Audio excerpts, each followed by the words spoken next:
Ok? Então, normalmente eu estou sempre em modo de ecrã partilhado e pronto, vocês podem se ligar a esta sessão Zoom ali no link de apoio para as aulas de uma P3. E já agora vou fazer o mesmo aqui no tablet, depois vou-me poder ligar aqui no tablet. Só um bocadinho. Então, o link.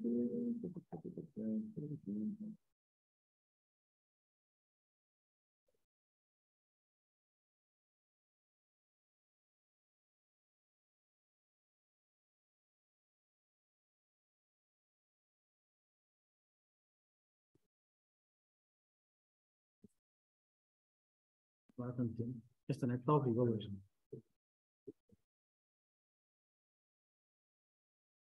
Ok, para isto, esta cadeira é das mais difíceis do curso, quer do MIAI, quer do MEM. Portanto, vocês têm mesmo que estudar para esta cadeira, não estão tramados.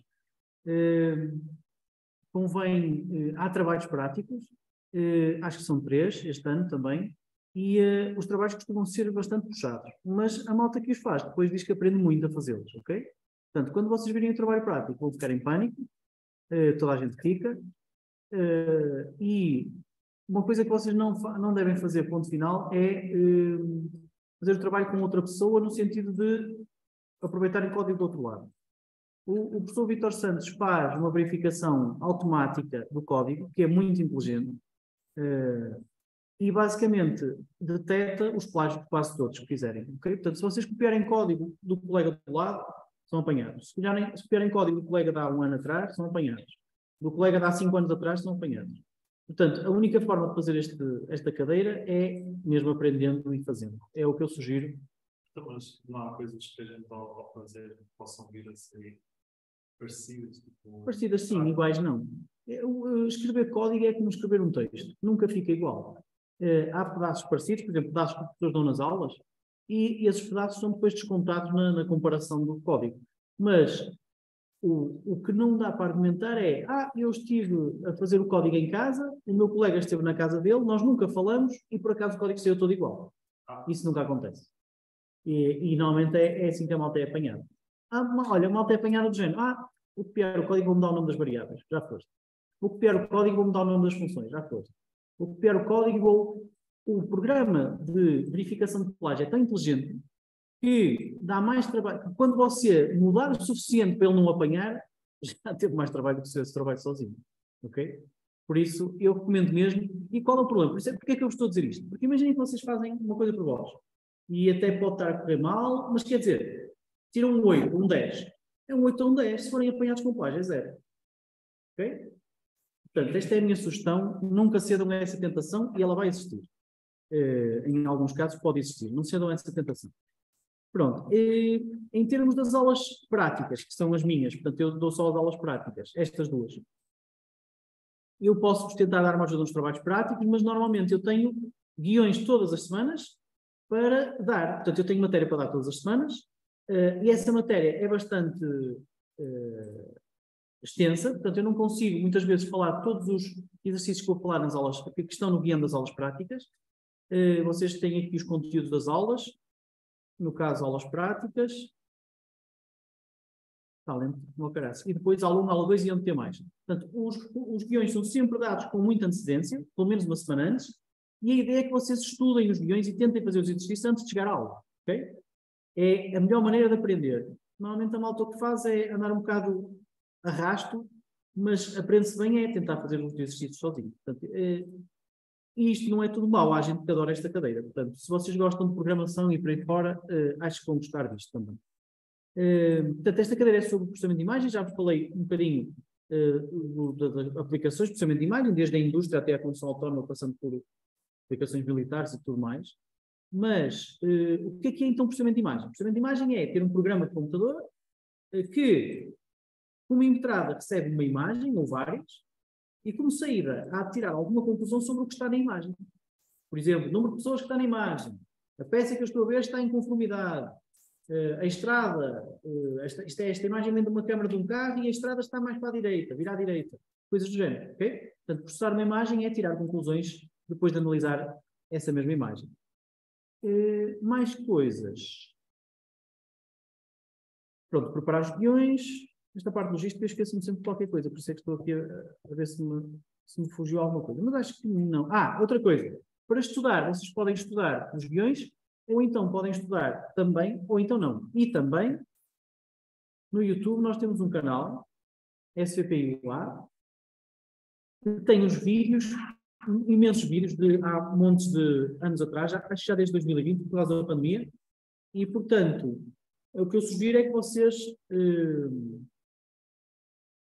também procurem aqui, e muitas vezes nós temos a gravação da aula, eu também posso disponibilizar-vos a gravação desta aula, sem problema, mas temos gravação da aula, temos a apresentação das aulas teóricas, às vezes temos a explicação de um exercício, qualquer coisa do género. Portanto, tem aqui material que nunca mais acaba, é só gastar tempo e vocês aprendem muito com esta cadeira, ok?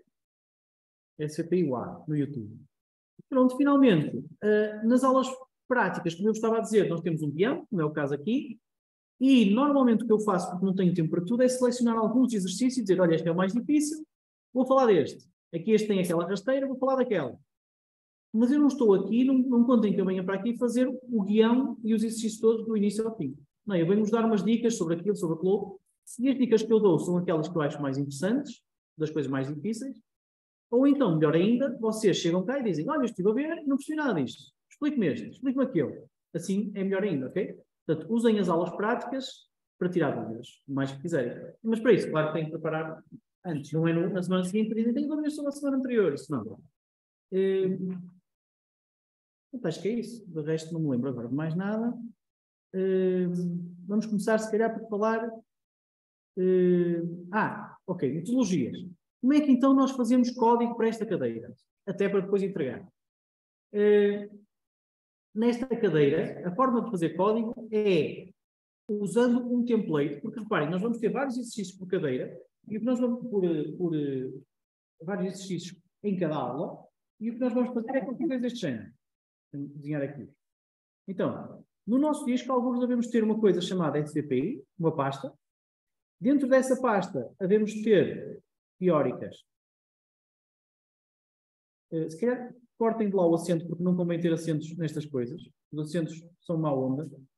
Sobretudo quando estão pendurados, quando são caminhos onde depois já há programas. E depois devemos ter aqui, então, a pratica, sem acento. E em cada uma das aulas, vocês devem criar uma pasta, aula 1, aula 2 e por aí fora. Okay? Dentro desta pasta, vocês têm que ter apenas um ficheiro. Portanto, uma das hipóteses seria vocês criarem um ficheiro .m, que é a extensão do MATLAB, para cada exercício. E por aí fora. Mas isto não é o que se quer. O que se pretende e a melhor maneira é vocês terem apenas um ficheiro com todos os exercícios. Só que se vocês têm apenas um ficheiro com todos os exercícios, tem um problema que é o primeiro exercício cria variáveis na memória que depois eventualmente podem ser usadas no exercício 2 e depois no exercício 3. Portanto, vocês têm interferência entre os exercícios, que não se quer. Ou seja, os exercícios devem começar de tábula rasa, a partir do zero. E, portanto, o que nós fazemos é, sim, usar apenas um ficheiro .m, a que chamamos tipicamente aula 1.m, e depois aula 2.m por aí fora. E dentro deste ficheiro nós temos todos os exercícios. Então, como é que é o formato deste ficheiro? Eu dou aqui no e-learning um template. Portanto, este template code SVPI, falta-lhe ali um i, é este ficheiro aqui que eu vou mostrar. Abrir, template code SVPI. Okay? Portanto, o que isto tem é um esqueleto daquilo que pode ser o vosso ficheiro, e basicamente nós temos aqui uma lista de exercícios com todos os exercícios menos um comentado. Portanto, vocês quando executarem este ficheiro, ele só vai executar o código que estiver dentro do exercício que está descomentado. Do ou dos, mas normalmente só temos um descomentado.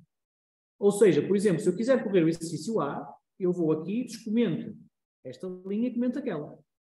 E agora, para correr, eu corro o ficheiro todo, não carrego no Ctrl-Enter, nem carrego no F9, corro o ficheiro todo com o Run ou o F5, que é a mesma coisa. E o que ele faz é que começa desde o início, apaga as variáveis todas, aqui, e corre o exercício A. Portanto, ele diz, olha, estou a correr o exercício A. E o exercício A, na verdade, tinha aqui umas contas e no final devolve um C igual a 11. Ok? Portanto, vocês devem sempre começar deste template e, a partir dele, ir fazendo os exercícios do vosso código, que é exatamente o que é que eu vou fazer. O que eu vou fazer agora. Ora, deixem-me só ir aqui buscar... aqui, para lá, deixem-me só ir aqui buscar... Aqui, aula 1, cá estou eu. E agora, então, o que é que eu vou fazer? Vou copiar o meu template code SVPI, copy e paste. E vou mudar e chamá-lo, neste caso, aula 1, P2, porque eu tenho duas turmas, P3, vocês são P3. Portanto, no vosso caso é só aula 1.m, eu faço isto duas vezes. Aliás, este aqui pode se chamar aula 1 P2. Ok? Portanto, eu agora vou abrir o fecheiro aula 1 P3 e é aqui que eu vou começar a escrever o código.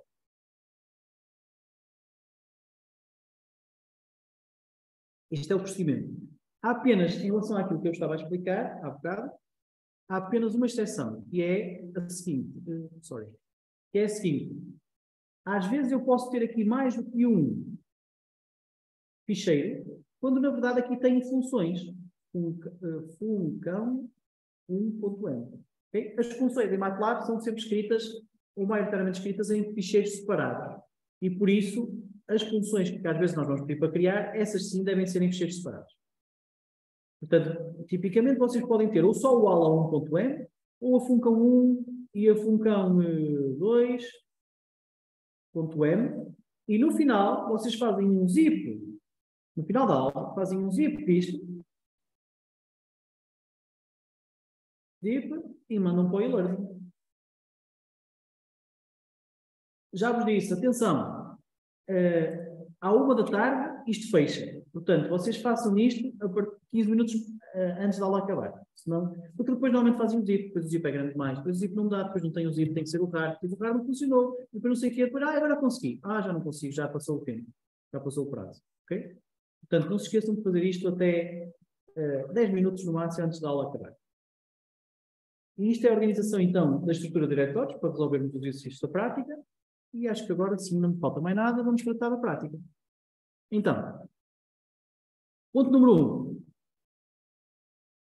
1. Escrevo por isto. Isso. Nós vamos sobretudo aprender a fazer indexação de matrizes. O que é que são matrizes? Matrizes são matrizes, que vocês já conhecem, de cálculo 2 e por aí fora. Portanto, são formas de agrupar vários valores numa estrutura de dados retangular, digamos assim, e com duas dimensões, linhas de cima para baixo e colunas da esquerda para a direita. Em MATLAB, porque é que nós estamos tão interessados em matrizes? Porque nós vamos fazer processamento de imagem e as imagens em MATLAB são representadas como matrizes. Okay? Portanto, processar imagem é processar matrizes. Por isso é que nós estamos tão interessados em matrizes. Então, o que nós vamos fazer agora é aprender a escolher alguns dos pixels, alguns dos elementos dessa matriz, ou os pixels da imagem, é a mesma coisa, e depois, para fazer o que quer que seja, para escrever, para ler, tanto faz. Portanto, como é que o MATLAB, eu se calhar vou desenhar aqui, assim fica tudo gravado aqui. Como é que o MATLAB representa as imagens? São matrizes, por exemplo, eu vou chamar uma matriz A, matriz, ou então, melhor ainda, esperem lá, acho que fica melhor assim. Ok. Share, ok. Print, ok.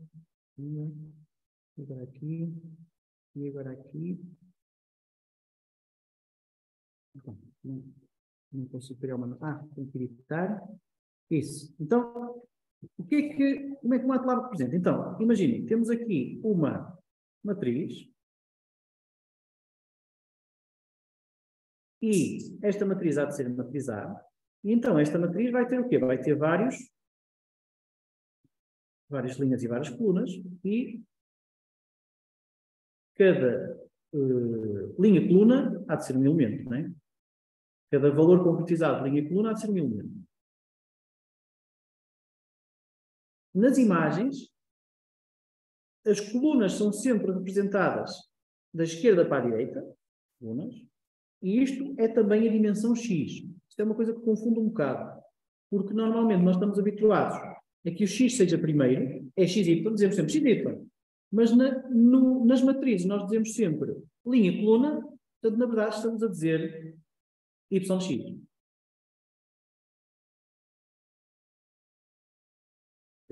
As linhas que são o Y. Ok? Portanto, isto é o sistema de coordenadas da imagem. Por exemplo, este elemento que eu estou aqui a pôr com ponto de interrogação é o elemento 1, que é a linha 1, 1,1, que é a coluna 1. Ok? Portanto, nós dizemos sempre primeiro as linhas e depois as colunas, quando indexamos alguma coisa.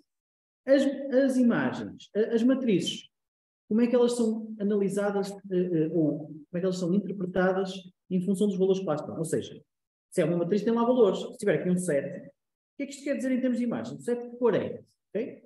Ou o 20, está aqui o 20. Que cor é esta? Ora, estas matrizes representam imagens descendentes. Portanto, são imagens que são ou pretas, ou cinzento escuro, ou cinzento claro, ou cinzento meio, da escala, ou cinzento muito claro, ou depois o branco. Portanto, são imagens de níveis de cinzento, é assim que se chama. E o valor da cor, o nível de cinzento, está relacionado com os valores.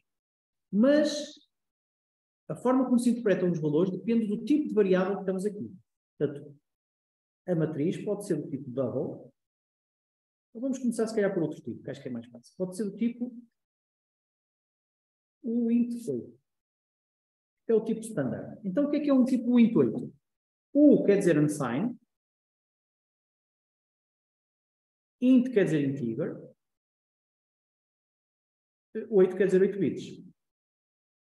Então, unsigned integer 8 bits. Um inteiro, sem sinal, quer dizer de 0 para a frente, não há números negativos, de 8 bits. 8 bits, se nós fizermos 2 levantado a 8, temos, deixa-me pôr isto mais para ali, 2 levantado a 8, temos 256. Portanto, na verdade, nós temos 256 valores diferentes com 8 bits. O que quer dizer que, quando as matrizes têm valores, são do tipo int8, os valores dos seus elementos podem ter valores de 0, ou 1, ou 2, e por aí fora, até o 255. Reparem que não é 256 porque eu precisei de 1 para começar a contar do 0. Okay? Então, quer dizer que quando as matrizes são deste tamanho, mais uma vez, o 20 quer dizer o quê? Que cor é o 20? Ora, agora sim é a tal convenção. Nós agora vamos usar a convenção, ou melhor, o MATLAB estabeleceu uma convenção dizendo que o 0 é preto e o 255 é branco. E depois aqui, por exemplo, há de ser os cinzentos, não é? Cinzentos. Ou seja, se eu tiver o valor 20, ele está mais próximo de 0 do que 255, quer dizer que é quase preto. É um cinzento muito escuro. 7 é um valor muito próximo de preto, portanto, é mesmo quase preto. E se tiver aqui o 255, este pixel há de ser branco. Okay? Portanto, o MATLAB interpreta o valor dos elementos da matriz e transforma-os em cor na imagem que mostra em função desta convenção. Mas esta convenção depende, então, do tipo de dados. Se eu tiver um tipo de dados diferente, eu vou agora gerar aqui. Ok? Isso. Então, ok. Aqui um tipo de dados diferente. Copy. E agora cá para baixo. Paste. Portanto, o tipo de dados diferente há de ser o tipo de dados quando eu não tenho o int8, mas tenho double. Portanto, o que é que quer dizer double? Double é, portanto, um floating point, quer dizer que os nossos valores, os valores que este sistema consegue representar, são valores que vão de menos infinito a mais infinito. Ora, isto não dá jeito nenhum porque o preto ser menos infinito não ajuda nada. Portanto, o que o MATLAB faz é, por convenção, dizer assim, ok, então, olha, o preto é o 0 e o branco é o 1. Portanto, quando as coisas são do tipo double, ele diz assim, olha, o preto é o 0, o branco é o 1, e tudo o resto, ou seja, tudo o que está à esquerda do 0, ou seja, de 0 até menos infinito, é preto, e tudo o que está à direita do branco, ou seja, tudo que é 1 ou mais, até mais infinito, é branco. Ou seja, por exemplo, se a minha imagem fosse do tipo double, e eu tivesse outra vez aqui o valor 7, este pixel ia ser branco. Porquê? Porque é maior que 1, portanto é branco. Tal como o 20, tal como o 255. Se eu quisesse, por exemplo, um pixel preto, tinha que pôr ali um 0. Se eu quisesse um pixel de cinzento escuro, tinha que pôr, por exemplo, um 0.2. Ok? Estes são os dois tipos de imagem, só nos falta um, que é este. Que é o tipo, posso fazer aqui também, que é o tipo logical. Então, em vez de o into-eixo, eu posso ainda ter uma imagem do tipo logical. Imagem quer dizer matriz, tipo logical. Então, as matrizes do tipo logical são aquelas que são conhecidas como, booleanas, variáveis do tipo booleano. Portanto, isto aqui, na verdade, são as booleanas, o MATLAB chamou-lhe logical, só para ser diferente. E isto quer dizer que eu só consigo ter valores 0 ou 1. Eu não tenho nada no meio. Falso ou verdadeiro. 0 ou 1. E neste caso, o MATLAB usa a seguinte convenção. Não há cinzentos. O preto é o 0 e o branco é o 1. Okay? Pronto, isto são as três formas diferentes de representar as imagens e que convenções são utilizadas em cada caso. No caso do into-eixo, no caso do double e no caso do logical. Portanto, convém que vocês saibam sempre qual é o tipo de dados que estão a usar na vossa matriz, porque o MATLAB vai interpretar os valores que lá estão nos elementos de forma diferente em função do tipo de dados. Para simplificar, normalmente nós lemos uma imagem com a função, portanto, boas práticas.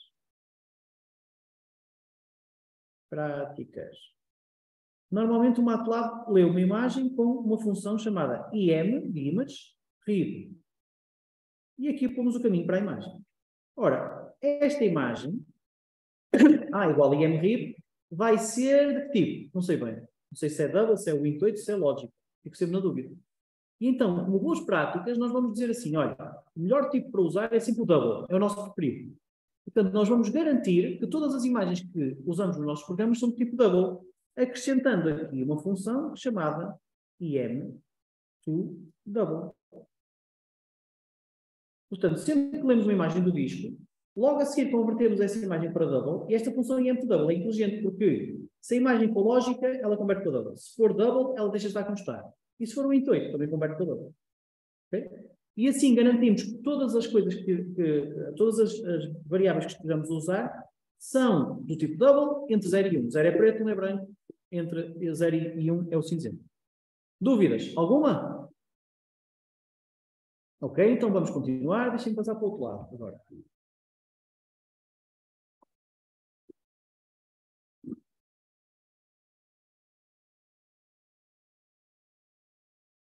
Ok?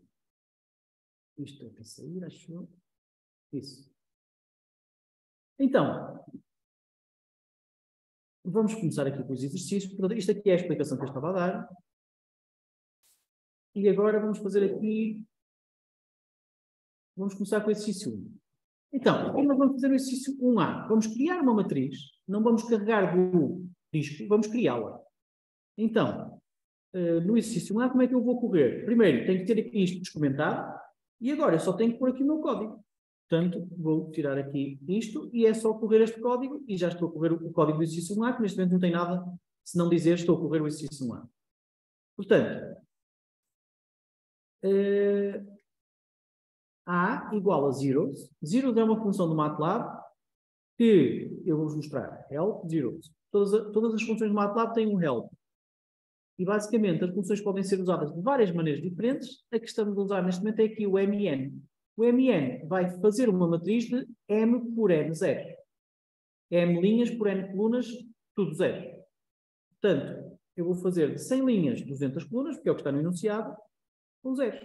Se eu correr isto assim, se eu tirar o ponto e vírgula, ele imprime 100 vezes o dentro zero, são os elementos da matriz. Se eu puser o ponto e vírgula, ele não faz nada. Agora, importa saber qual é o tipo de variável, o tipo da variável A. Para isso eu faço um RUS. O RUS é uma instrução que me lista as variáveis atuais. Ora, então o que é que o RUS fez? Imprimiu este relatório a dizer, olha, o nome é o A, O tamanho é uma matriz, portanto é de 100 por 200 e é do tipo double. Okay? Para mostrarmos as imagens, nós usamos a função ImShow, ImageShow, e pomos lá dentro da imagem. Portanto, se eu correr isto assim, tem aqui uma figura com a imagem A toda preta. Faz sentido. Começamos com o 0. Se quisermos agora fazer um quadrado branco, como está aqui pedido, okay? Vamos primeiro fazer aqui uma banda branca. Como é que nós fazemos? Então, vamos dizer assim, A, e agora, para indexar, mais uma vez, indexar é escolher. Portanto, eu se tenho uma matriz A,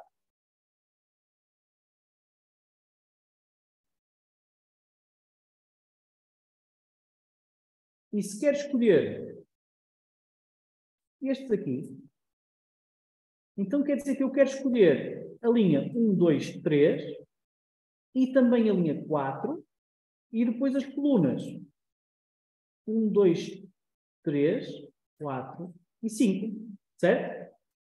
Portanto, o que eu vou fazer é dizer o nome da variável A, vírgula. Primeiro vou pôr aqui o nome das minhas linhas, as linhas que eu quero. As linhas que eu quero posso fazer de várias maneiras. Posso dizer assim, olha, eu quero a 3 e a 4. Ou posso fazer, olha, quero do 3 ao 4. Okay? Ou como eu sei, ok, ou assim, neste caso. E no caso das colunas, eu posso dizer assim, olha, eu quero a coluna de 3, 4, 5. Ou então, quero a coluna de 3 até à 5. Ou então, quero da coluna 3 até ao fim das colunas, porque a 5 é a última. Ok? Portanto, indexar matrizes não é mais do que selecionar alguns dos elementos dessas matrizes, e isso faz-se escolhendo, fazendo uma seleção das colunas e fazendo uma seleção das linhas.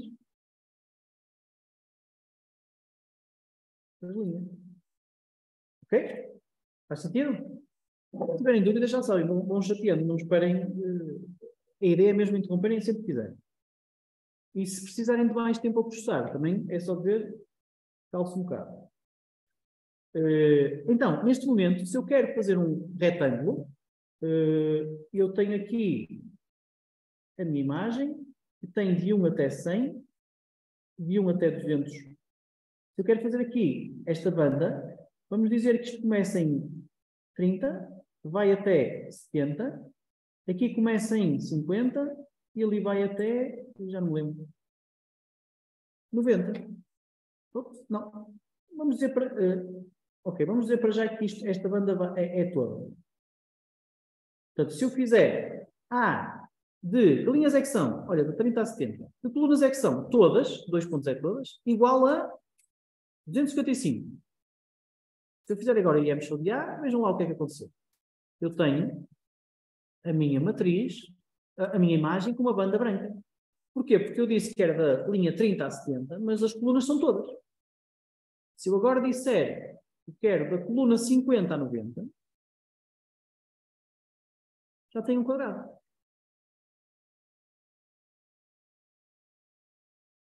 Ok?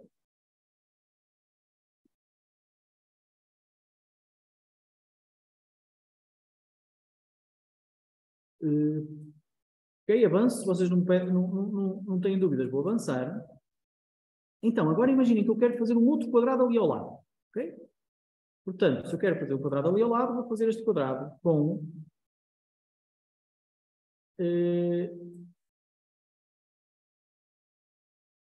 se é ali ao lado, é umas colunas mais à frente, vamos dizer que é da 150 até a 190. Portanto, cá está o meu quadrado ali ao lado. Impecável. Eu acho que isto aqui já era o exercício 2... ainda é o 2A. Okay. Aqui está o exercício ali ao lado. Então, agora, se eu quiser pôr este segundo quadrado com cor cinzenta, tal como eu vos disse há bocado, o cinzento vai de 0, portanto, de 0 a 255, o 0 é preto, o 255 é branco. Portanto, eu posso pôr aqui cinzento com que cor? Com que número? 128. Você caiu na esparrela. Vamos ver o que é que acontece. Continua branco. Porquê? porque a imagem é de tipo double. Ok? Portanto, na verdade, o que estamos aqui a fazer é pôr sempre valores maiores do que 1, e como a imagem é tipo double, 1 ou mais que 1 é sempre branco. Portanto, das duas, uma. Ou pomos a imagem do tipo 28, para que o 128 seja ao meio da escala e seja cinzento. E eu vou fazer isso. Zeros 28. Isto é uma conversão. E assim já funciona. Ou vou voltar atrás, porque prefiro esta solução. Assumimos que as nossas imagens são sempre double e funcionamos em função disso. Ou seja, eu sei que este zero devolve uma imagem double. Se não soubesse, até podia inclusivamente fazer um IM to double aqui, mas não preciso, porque eu sei. Porquê é que eu sei? Porque imprimi e o uso deu-me do tipo double ali.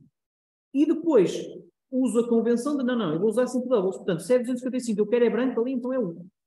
E aqui quero cinzento, é 0.5. Ok? E assim a coisa já funciona.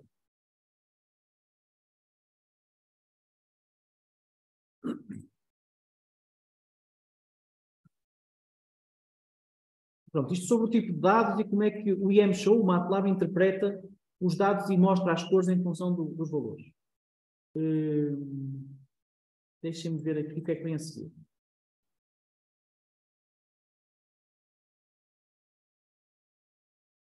Vamos criar uma função. Então, para que é que servem funções em MATLAB ou em programação em geral? Servem para encapsular um pedaço de código que pode ser repetido muitas vezes e que é parametrizável, ou seja, pode-se alterar mais ou menos o comportamento. Há ali uma base, mas pode ser customizada. E isso é tirado do código principal e posto num código à parte. Neste caso, em MATLAB, o código à parte é num fecheiro à parte também. Pode ser, pode não ser, mas tipicamente é. Então, por exemplo, uma função típica é a função de somar. A função somar vai precisar dos argumentos A e B e depois devolve um resultado. Então, como é que nós fazemos para criar uma função em MATLAB? Há várias formas, mas eu recomendo o procedimento que vou fazer exatamente agora. Porquê? Porque há um truque nas funções que é o nome da função tem que ser sempre igual ao nome do ficheiro. E se fizermos isto desta forma que eu vou fazer, com esta sequência de passos, acaba sempre por acontecer. Então, new, para criar um novo documento. E eu agora vou pôr este meu documento que há de ser o ficheiro da função cá em baixo. E, se é uma função, tem que escrever function. Depois, tem que dizer qual é a variável que a função retorna. Neste caso, eu chamo-lhe sempre R de result, ou chamo-lhe outra coisa se for outra coisa, mas para já vamos chamar R. Depois, igual a o nome da função. Neste caso é o add_square, tem do enunciado. Está aqui, add_square. E como eu tenho duas turmas, este tem que ser o add_square P3 no meu caso. Depois, aqui dentro, tenho que dar 3 argumentos de entrada, é assim que se chamam estes. O I, que é a imagem onde eu quero desenhar. A linha, que é a coordenada de linha do canto superior esquerdo do quadrado. E a coluna, que é a coordenada de coluna do canto superior esquerdo do quadrado. Isto que está aqui ainda não é a função toda, mas é, digamos, a forma como a função é chamada, o seu nome, os seus argumentos de entrada. Aliás, deixem-me realçar isto. Isto aqui, uma cor mais interessante. Isto aqui são os argumentos de entrada, args, in, argumentos de entrada. Isto aqui é o nome da função. E isto aqui é o argumento, ou os argumentos de saída, out, ok? Portanto, a função recebe aquelas variáveis que estão à direita, dentro do parênteses, faz contas e depois devolve a variável ou as variáveis que estão à esquerda do igual. Então, neste caso, o nosso add_square há de ter estas coisas e como é que nós podemos dizer? Podemos dizer assim, olha, vamos, então, escolher as linhas definidas por line. E isto vai desde o line até, ora, o nosso quadrado tem que ter algum comprimento. Vamos dizer que é 10. Então fica linha, 2 pontos, linha mais 10. E depois vamos da coluna até à coluna mais 10. Ok? E isto fica igual a 1. Ora, nós o que fizemos aqui foi mexer na variável i, mas reparem ali que nós retornamos a variável r, e não a i. Portanto, escrevemos aqui r igual a i. Eu, na verdade, fiz aqui alguma coisa errada. Fiz uma coisa errada que foi assim. Depois de eu escrever o cabeçalho, e antes de começar a escrever o código da função, porque isso pode demorar algum tempo, eu primeiro escrever o cabeçalho, e para que aquele procedimento funcione sempre, ainda não preciso de escrever isto. Vamos dizer que ainda não tinha escrito isto. Tinha só acabado de escrever aquilo. E agora vou gravar a função. Se agora vier aqui, file, save as. O MATLAB é esperto e diz assim, esta função tem o nome A2P3. E, portanto, o nome do fecheiro tem que ser o A2P3. E atenção que isto também é case sensitive, ou seja, eu não posso pôr o A pequeno. Tem que ser o A, tem que ser com as maiúsculas e as minúsculas que estão no nome da função. Ok. E agora sim, depois vou fazer o código da função que está aqui. Pronto, já tenho aqui a minha função A2P3. Eu fui guardar a função, depois já tenho que falar. Podia, mas eu estava-vos a tentar explicar o procedimento. E, normalmente, para funções muito grandes, você não pode escrever primeiro 2 horas de programação, depois a função está feita, é que vai gravar. Não, isso é não há prática. Até porque, normalmente, o computador vai abaixo, depois fica sem demora de trabalho e por aí fora. Normalmente, começa a primeira coisa, gravar as coisas no sítio certo.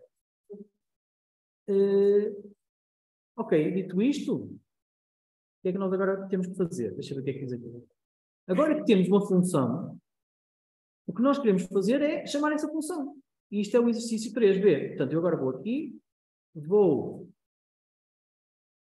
copiar esta parte, este conteúdo, copy, vou comentar o exercício 1a e descomentar o 3b, e vou cá para baixo, ao 3b, e vou pôr aqui o meu código, tinha copiado, e, claro, editar e pôr outro código diferente a seguir. Portanto, este é o exercício 3b.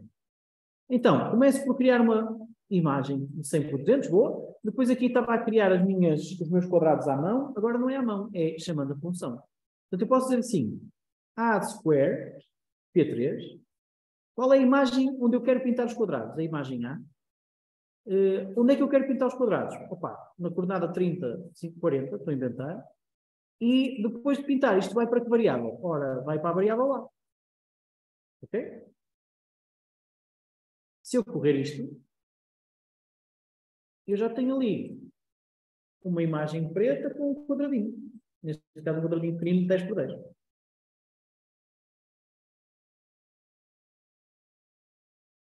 Alguém tem dúvidas? Fico um bocado assustado quando ninguém tem dúvidas. É que não mexer com este pelo processamento. Tinham lá o 10 menos 1 para reduzir. É porque quando você desenha desta maneira, começa a contar em 0. Ou seja, se você começar a contar em 0 e contar de 0 até 10, quantos números são? 0, 1, 2, 3, 4, 5, 6, 7, 8, 9, 10. São 11 valores. Portanto, se você quiser desenhar um quadrado do lado 10, então você não pode começar da linha x até a x mais 10. Tem que começar da linha x até a x mais 10 menos 1. Okay? Por isso é que eu vou pôr aqui o menos 1 também para garantir isso. Não, é que eu estava a ver que lá no que está... Sim, fez bem, é uma boa pergunta. Pá. E, além disso, fico menos assustado, porque agora vocês já estão a fazer perguntas. Ok, então, isto já está, e agora? O que é que nós agora queremos fazer? Não sei se é no 3B, se é noutro qualquer. É no 3C. Portanto, agora vou copiar o código do 3B para o 3C. Olha, agora nem sequer tenho 3C, portanto, bom exemplo. Imaginem que aparece um exercício qualquer que não existe. Portanto, eu agora já só tenho aqui o 4A. Como é que eu faço? Copio toda a secção do exercício, copy, paste. Vou ver aqui que eu agora tenho 2, 3B. Chego aqui e mudo de 3B para 3C, quer no comentário, quer aqui na variável exercise.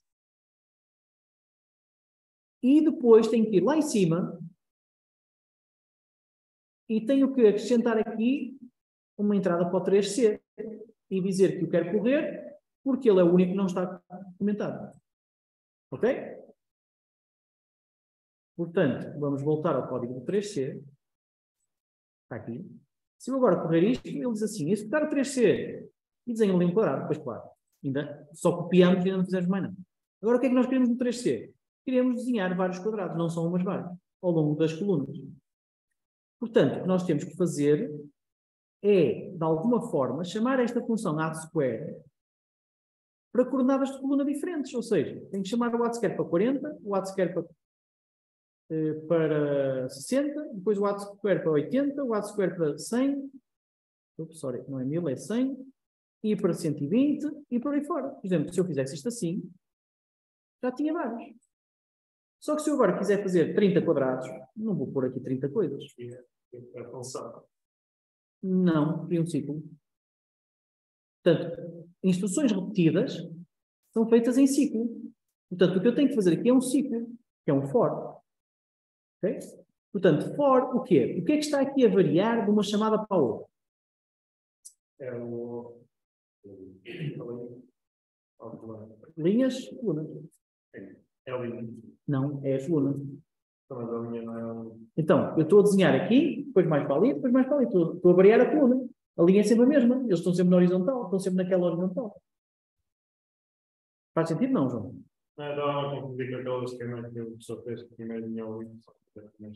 Pois, esse esquema confunde muito, mas linhas, colunas. Portanto, na verdade, a linha é sempre a mesma e o que está a variar são as colunas. Certo? Primeiro vem a linha, depois é que vem a coluna.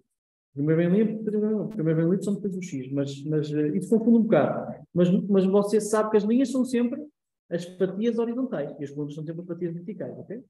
Pense nas colunas romanas. São sempre verticais, nunca são deitadas, não é? E as linhas do caderno são sempre horizontais. Portanto, dito isto, o que nós queremos fazer aqui é um ciclo for e, mais uma vez, o que está a variar são as colunas. E está aqui, olha, repare, a coluna é que está aqui a variar. Que é o terceiro argumento da função add-square, que é a coluna. Okay? Portanto, nós vamos fazer aqui uma variável coluna, começar no 1, ou se calhar começar no 40, e depois ir até ao 200. Ok?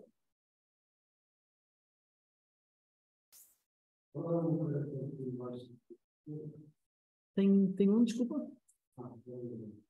Já... ok. Portanto, e agora, obviamente, que em cada iteração do ciclo só chama uma vez a função add-square. Ok? Acham que está tudo? O que é que acham que vai acontecer se eu chamar isto assim? Vamos experimentar. Vou correr. Posso experimentar? Está com coragem para ver o resultado? Pá. Então, explique lá este resultado.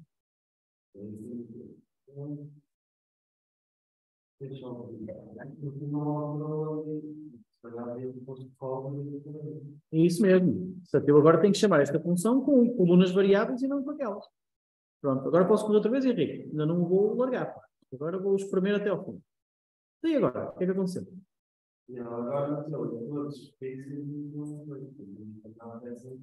Exato. Pixel não, todas as colunas. O que ele fez ao fim e ao cabo foi isto. Isso mesmo. Ou seja, deixa-me só desenhar para a malta que não percebeu tão bem. Ele desenhou um quadrado aqui, com 10. E a seguir, isto foi na coluna 40. Depois ele foi para a coluna 41 e desenhou outro quadrado com 10. Depois para a 42 outro quadrado. Depois outro, depois outro, depois outro, depois outro, depois outro, até desenhar quadrados até ao infinito, até ao fim. Okay? Portanto, como diz o Henrique, nós temos que desenhar quadrados. Por exemplo, nós aqui estamos a desenhar na coluna 40 e depois queremos dar um salto para a coluna 60, por exemplo. Quer dizer que nós não queremos ir de 1 em 1, queremos ir de 20 em 20. Isto chama-se o passo, ou o step em inglês. Okay? E como é que nós fazemos o step? Parênteses, em MATLAB. Se eu escrever aqui de 1 até 10, eu vou de 1 em 1 até 10. Se eu quiser ir de 1 até 10 de 2 em 2, ponho o 2 aqui no meio. Portanto, de 1 até 10 de 2 em 2. Portanto, neste caso, nós queremos ir de 40 até 200 de 15 em 15, por exemplo. Pronto, agora já temos... Eu se calhar começar em 40, podia ser antes. Vamos começar no 10. Graças. No 10 e se calhar não vamos até o 200, vamos só até o 190. Pronto, já temos aqui aquilo que queríamos. Agora, que horas são? Ok, exato. Agora vou-vos lançar 3 desafios. A linha A.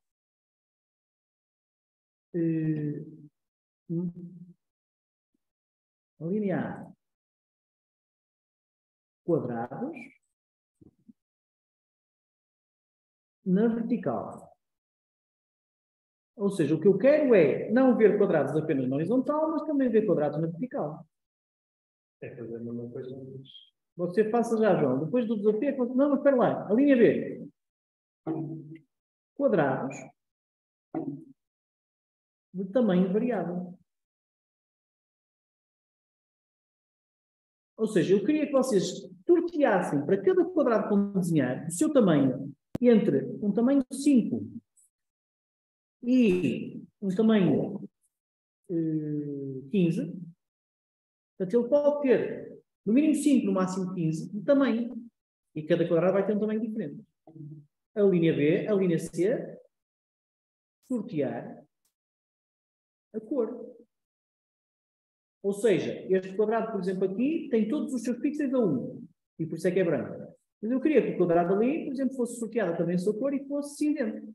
E que o outro mais à direita fosse cinzento escuro. E por aí fora. Aleatório. Aleatório. Portanto, basicamente, desenhar quadrados também na vertical e depois, a linha B, fazer com que o seu tamanho seja aleatório. A linha C, fazer com que a sua cor seja aleatória. Não, isso é o exercício de Miguel, que eu inventei. Então, isso é o que quiser, pode, tanto faz. Pode pôr tudo no 4, pode ficar para a posteridade. Sim, sim, vai ficar nesse cheiro. Sim, mas pode pôr no 4, tanto faz. E eu estou mais preocupado em que vocês aprendam do que propriamente que está a perceber. Põe aí no 4, pode ser no 4. Então, dou-vos 10 minutos para isto. Às 11h05, falamos. E lá, não. Se depois estou no código, é melhor você partilhar. É só porque eu vou colocar aí. Partilho. Porque quando você partilha, ajuda-me a mim porque eu vejo melhor e ajuda os colegas que se calhar têm o mesmo problema. E mais vergonha que você. Já toda a gente sabe quais são os desafios, não sabe? Vou apagar aqui isto do tablet. Ok. Partilho lá não.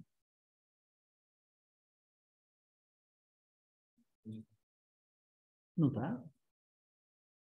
Essa aí.